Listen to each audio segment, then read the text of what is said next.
Hello साथियों, welcome back to your channel Niswarth Shiksha academy. I hope कि आप लोग स्वस्थ होंगे, मस्त होंगे और अपने 15 दिसंबर 2024 के सीटेट के होने वाले एग्ज़ाम की तैयारी में लगे होंगे। साथियों, इसी क्रम में जो हमारी जो है प्रीवियस ईयर क्वेश्चन की जो एक व्याख्यात्मक हल की एक सीरीज चल रही है, उसकी आज हमारी साथियों यहाँ पे आपका 7 जुलाई 2024 को आयोजित होने वाले सीटेट पेपर वन का साथियों यहाँ पे हिंदी विषय का शिक्षण शास्त्र जो है कराने वाला हूँ, जिसको हम हिंदी पेडागोजी के नाम से जानते हैं। साथियों, पिछली प्रीवियस ईयर क्वेश्चन की जो सब्जेक्ट की करवाई हूँ, नहीं देखे हैं तो आप चैनल के प्लेलिस्ट में सीटेट प्रीवियस ईयर क्वेश्चन से एक प्लेलिस्ट बनी है, उसमें जाके आप लोग 21 जनवरी उसके बाद 7 जुलाई के जो है यहाँ पे प्रीवियस ईयर क्वेश्चन के जो है यहाँ पे व्याख्यात्मक हल के साथ जो है यहाँ पे आंसर की के साथ यहाँ पे देख सकते हैं। तो चलिए स्टार्ट करते हैं। उससे पहले आप चैनल पर नए हो तो चैनल को सब्सक्राइब कर लीजिएगा। और ये हिंदी शिक्षण शास्त्र की जो है साथियों यहाँ पे ये जो व्याख्यात्मक हल है, इसकी पूरी वीडियो यहाँ पे देखिएगा, आप लोग को बहुत ही मज़ा आने वाला है। तो चलिए स्टार्ट करते हैं। अपना पहला प्रश्न देखते हैं। हिंदी शिक्षण शास्त्र के यहाँ पे क्वेश्चन साथियों यहाँ पे हम लोग करने वाले हैं। तो चलिए देर न करते हुए अपने हिंदी शिक्षण शास्त्र के पहले प्रश्न पर पहुँचते हैं। हमारा पहला प्रश्न क्या कह रहा है, इसको हम देख लेंगे। कह रहा है कि किसी टॉपिक पर मानस मंथन करने के बाद भी एक बालिका को अपने आप से अनुच्छेद नहीं लिख पा रही है, हालांकि वह वयस्क या सहपाठी के मार्गदर्शन में जो है लिख लेती है। इस प्रकार के मार्गदर्शन को क्या कहेंगे? तो साथियों, जो मानस है वो मंथन करने के बाद भी एक बालिका जो है यहाँ पे अपना जो है अनुच्छेद नहीं लिख पा रही है, तो वो जब अनुच्छेद लिखती है तो अपने जो है वयस्क सहपाठी के मार्गदर्शन में जो है लिखती है। तो ये किस प्रकार का यहाँ पे निर्देशन या मार्गदर्शन होगा? तो साथियों यहाँ पे बता दें कि वाइगोट्स्की महोदय, जो कि एक व्यवहारवादी मनोविज्ञानी हैं, वो कहते हैं कि बच्चों को हम इसके फोल्डिंग के माध्यम से सिखाते हैं, मदद के जो है माध्यम से सिखाते हैं। तो यहाँ पे जो बालिका सीख रही है अपने सहपाठी के माध्यम से, तो साथियों मदद या इसके फोल्डिंग के जो है सहायता से यहाँ से सीख रही है, इसलिए यहाँ पे राइट आंसर ऑप्शन नंबर 1 हो जाएगा। इसी के साथ आगे बढ़ेंगे, अगला प्रश्न देखेंगे। हमारा अगला प्रश्न क्या कह रहा है? अगले प्रश्न की बात करें तो यहाँ पे यह अधिगम का एक प्रकार है जिसमें बच्चे को उच्च स्तरीय मानसिक प्रक्रियाओं जैसे बुद्धि या तर्क करना आदि का प्रयोग करना होता है। देखिए यहाँ पे बताया है कि इसमें अधिगम का प्रकार आपको 4 विकल्प में दिया है और इसमें बताना है कि इस विकल्प में बच्चा जो है उच्च स्तरीय मानसिक प्रक्रियाओं जैसे बुद्धि या तर्क करना आदि का प्रयोग करता है। तो किस अधिगम अवधारणा में जो है यहाँ पे बच्चा मानसिक प्रक्रियाओं द्वारा बुद्धि में तर्क करना जो है आदि का प्रयोग करता है? तो ये यहाँ पे जो अवधारणा अधिगम है, यहाँ पे बच्चा जो है तर्क करना जो है सीखता है, इसलिए यहाँ पर right answer is the option number 2। अब आगे बढ़ेंगे, अगला प्रश्न देखेंगे। हमारा अगला प्रश्न क्या कह रहा है? अगले प्रश्न की बात करें तो यहाँ पे बताना है कि एक अध्यापक होने के नाते आप एक बच्चे की उसके जो है कुल भाषा प्रयोग के लिए प्रशंसा करते हैं, यद्यपि उसने कुछ शब्दों की वर्तनी गलत लिखी है। आप कक्षा में किस उपागम का प्रयोग कर रहे हैं? देखिए, जब एक अध्यापक होने के नाते हम एक बच्चे को जो है उसकी कुल भाषा के प्रयोग, अर्थात यहाँ पे उसके मदर लैंग्वेज जिसे हम मातृभाषा है उसके प्रयोग के लिए उसकी प्रशंसा कर रहे हैं। तो जब उसकी प्रशंसा करते हैं लेकिन वो बच्चा कुछ शब्दों की वर्तनी गलत लिखता है, तो आप कक्षा में किस विधि या किस उपागम का जो है यहाँ यूज करेंगे ताकि वो अपनी वर्तनी यहाँ पे सुधार सके? तो यहाँ पे साथियों ये समग्र भाषा उपागम का हम लोग यहाँ पे प्रयोग कर रहे हैं। राइट आंसर ऑप्शन नंबर 1 हो जाएगा। आगे बढ़ेंगे साथियों, यहाँ पे आपको बता दें कि आगे बढ़ने से पहले यदि आपके क्वेश्चन जो है मैं करवा रहा हूँ उसके क्वेश्चन के आंसर आप लोग को पता हो तो कमेंट में जो है यहाँ पे कमेंट लिखते चलिए, जिससे आइडिया लग सके कि आप कितने क्वेश्चन यहाँ पे सही कर पा रहे हैं। चलिए देखते हैं अगला प्रश्न। आप हिंदी भाषी अध्यापक हैं और आपकी नियुक्ति पंजाब के किसी प्राथमिक विद्यालय में होती है। अब चूँकि आप स्थानीय भाषा नहीं जानते हैं तो आपको क्या करना चाहिए? देखिए, हम एक अध्यापक हैं, आप एक अध्यापक हैं, लेकिन आपकी जो मदर लैंग्वेज है, आप हिंदी भाषी, जैसे हिंदी भाषी राज्य से हैं, लेकिन आपको पंजाबी जो है पंजाब में नियुक्ति हो जाती है, तो वहाँ पंजाब भाषा जो है पढ़ाना अनिवार्य हो जाता है। तो यदि आप भाषा नहीं जानते हैं एक शिक्षक होने के नाते, तो आप किस प्रकार के यहाँ पे कार्य करेंगे। तो यहाँ पे हम आपको बता दें कि यहाँ पे हमारा राइट आंसर ऑप्शन नंबर 2 हो जाएगा। बच्चों की भाषा को एक संसाधन के रूप में हम लोग इस्तेमाल करेंगे और शिक्षण यहाँ पे आरंभ करेंगे, इसलिए यहाँ पे राइट आंसर ऑप्शन नंबर 2 हो जाएगा। चलिए आगे बढ़ते हुए अपना अगला प्रश्न देखते हैं। हमारा अगला प्रश्न 110 नंबर का क्वेश्चन है। बताना है कि किसी पाठ्य सामग्री से विशिष्ट सूचना निकालने के उद्देश्य से गहन पूर्वक या गहराई से उस पाठ्य सामग्री को पढ़ने का कौशल जो है खालिस्तान बोध है। तो जब हम किसी विशिष्ट सूचना को गहन पूर्वक और गहराई से पढ़ते हैं, तो वो पढ़ने का कौन सा कौशल है। तो साथियों, जो पढ़ने का जो कौशल है, ये यहाँ पे स्थानीय कौशल है, इसलिए राइट आंसर हो जाएगा ऑप्शन नंबर 2। आगे बढ़ेंगे, अगला प्रश्न देखेंगे। हमारा अगला प्रश्न क्या कह रहा है। अगला प्रश्न है, भाषा अधिगम में निदानात्मक परीक्षण का उद्देश्य क्या है। साथियों, जिसे हम डायग्नोस्टिक जो है टेस्ट कहते हैं, इसमें जो भाषा अधिगम, अगर हमें लैंग्वेज लर्निंग करवाई जा रही, भाषा अधिगम करवाई जा रहे, तो निदानात्मक परीक्षण का क्या उद्देश्य होता है भाषा अधिगम में।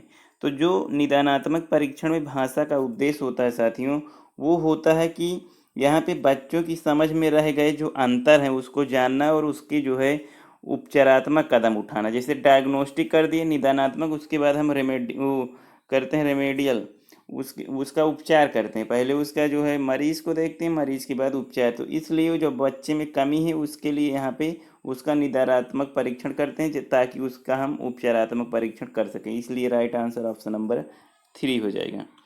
इसी के साथ आगे बढ़ेंगे, अगला प्रश्न देखेंगे। हमारा अगला प्रश्न है, निम्नलिखित में से कौन सा कथन पाठ्य पुस्तक के बारे में सही है। जैसे हमारी जो बुक्स होती हैं, यहाँ पे बुक्स दी गई हैं, उसके जो करेक्टरिस्टिक है, इसको हमें यहाँ पे देखना है कि बुक में किस प्रकार के जो है बुक के बारे में कौन सा कथन यहाँ पे राइट हो सकता है।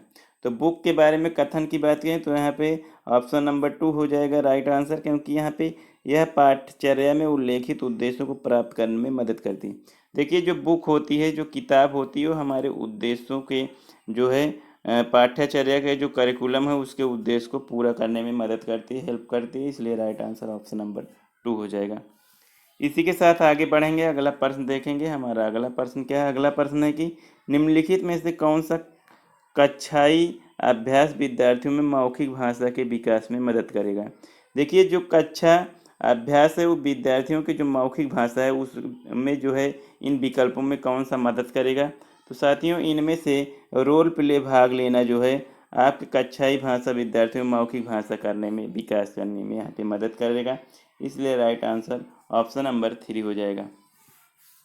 इसी के साथ आगे बढ़ेंगे साथियों, आप लोग वीडियो के अंत तक बने रहिए, जिससे आपको एक व्याख्यात्मक हल मिल रहा है 7 जुलाई 2024 को आपके तत्काल आयोजित होने वाली परीक्षा का। इसमें आपको आइडिया लगेगा कि किस प्रकार के क्वेश्चन यहाँ से आपको पूछे जाते हैं। चलिए देखते हैं अगला पर।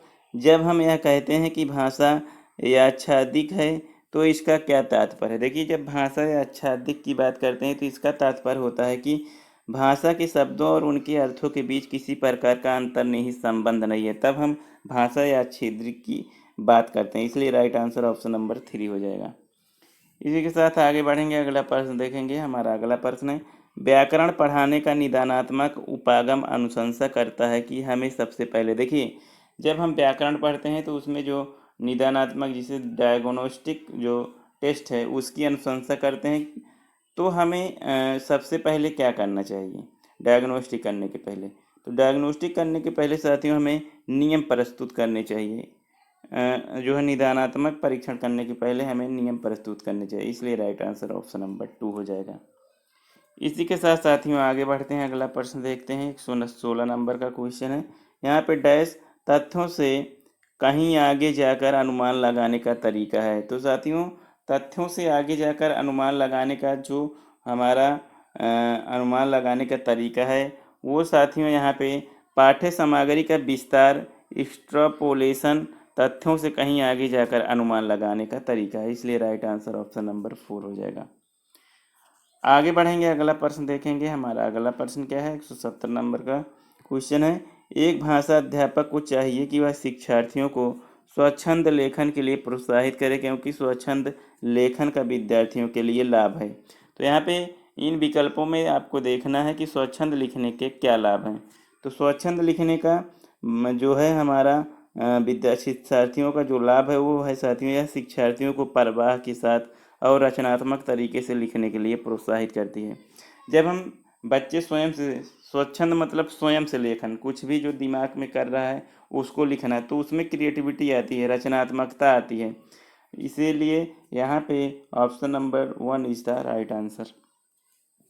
आगे बढ़ेंगे, अगला प्रश्न देखेंगे। हमारा अगला प्रश्न है, आप कक्षा 5 के अध्यापक हैं। आपने विद्यार्थियों को पाठ्य सामग्री अच्छे तरह से पढ़ने के लिए कहा है। उसके बाद आप संदर्भ और प्रसंग को ध्यान में रखते हुए प्रश्नों के उत्तर देने के लिए कहते हैं। इस प्रक्रिया के द्वारा आप विद्यार्थियों को किस तरह के पठन के लिए प्रोत्साहित करते हैं। देखिए, जब आप कक्षा 5 के अध्यापक हैं और अपने विद्यार्थियों को पाठ्य सामग्री अच्छी तरह से पढ़ने के लिए कहते हैं, उसके बाद उसके संदर्भ और प्रसंग को ध्यान में रखते हुए प्रश्नों के उत्तर देने के लिए कहते हैं, तो यहाँ पे किस प्रकार का आप जो है यहाँ पे उन्हें मोटिवेशन दे रहे हैं। तो यहाँ पे जो उसका मोटिवेशन है वो साथियों गहन पठन है, क्योंकि जब बच्चा अटेंशन करके अर्थात ध्यान करके जब पढ़ेगा तो उसे हम गहन पठन के नाम से जानते हैं, जिसके वो लास्ट में आंसर दे पाएगा। इसलिए राइट आंसर ऑप्शन नंबर 4 हो जाएगा।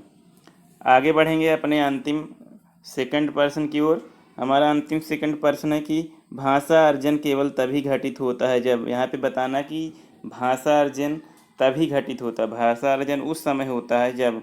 तो साथियों, जब भाषा अर्जन घटित होता है, भाषा अर्जन केवल तभी घटित होता है जब बच्चों को भाषा का परिवेश एक्सपोजर दिया जाता है। इसलिए राइट आंसर ऑप्शन नंबर 4 हो जाएगा। आगे बढ़ेंगे, अपना अंतिम प्रश्न देखेंगे। यहाँ पे बताना कि कक्षा में मातृभाषा को स्थान न देना किस विधि की विशेषता है। देखिए, हमेशा जो NCF है या नई शिक्षा नीति हो, कोई हो, इसमें मातृभाषा को जो है स्थान दिया गया है। लेकिन यहाँ पे बताना है कि अगर मातृभाषा को स्थान न दिया जाएगा तो वो कौन सी भाषा यहाँ पे कहलाएगी।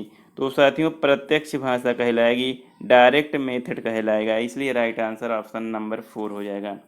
तो साथियों, ये रहे आपके 7 जुलाई 2024 को आयोजित होने वाले हिंदी पेपर 1 का जो है यहाँ पे शिक्षण शास्त्र, जो कि उम्मीद करते हैं ये शिक्षण शास्त्र मेरे द्वारा जो एक सरल भाषा में कम समय में यहाँ पे व्याख्या किया गया होगा, आप लोग को अच्छा लगा हो। जिन भी साथियों को ये व्याख्यात्मक हल अच्छा लगा हो तो एक लाइक करना ना भूलिएगा, जिससे मुझे मोटिवेशन मिलेगा, जिससे मैं आगे जो है तमाम आपके सब्जेक्ट जो है प्रीवियस ईयर क्वेश्चन जो है हिंदी के साथ साथ अदर सब्जेक्ट की भी यहाँ पे PYQ करवा सकूं। और जो भी साथी आपके सीटेट की तैयारी कर रहे हैं उनको ये वीडियो शेयर कीजिए, जिससे आपके साथ भी उनका भी सीटेट यहाँ पे क्लियर हो सके। आपको बता दूं कि हमारे चैनल पे जो है सीटेट EVS जो है, सीटेट EVS का एक जो है यहाँ पे फ्री कोर्स चल रहा है। आप लोग यहाँ पे जुड़िए, आपको यहाँ पे 5 से 6 मिनट की एक क्लास मिलती है, जिससे आपको यहाँ पे आपके फैक्चुअल क्वेश्चन यहाँ पे क्लियर हो जाते हैं। तो चलिए साथियों, इसी के साथ अलविदा लेता हूँ। थैंक यू साथियों, जय हिंद।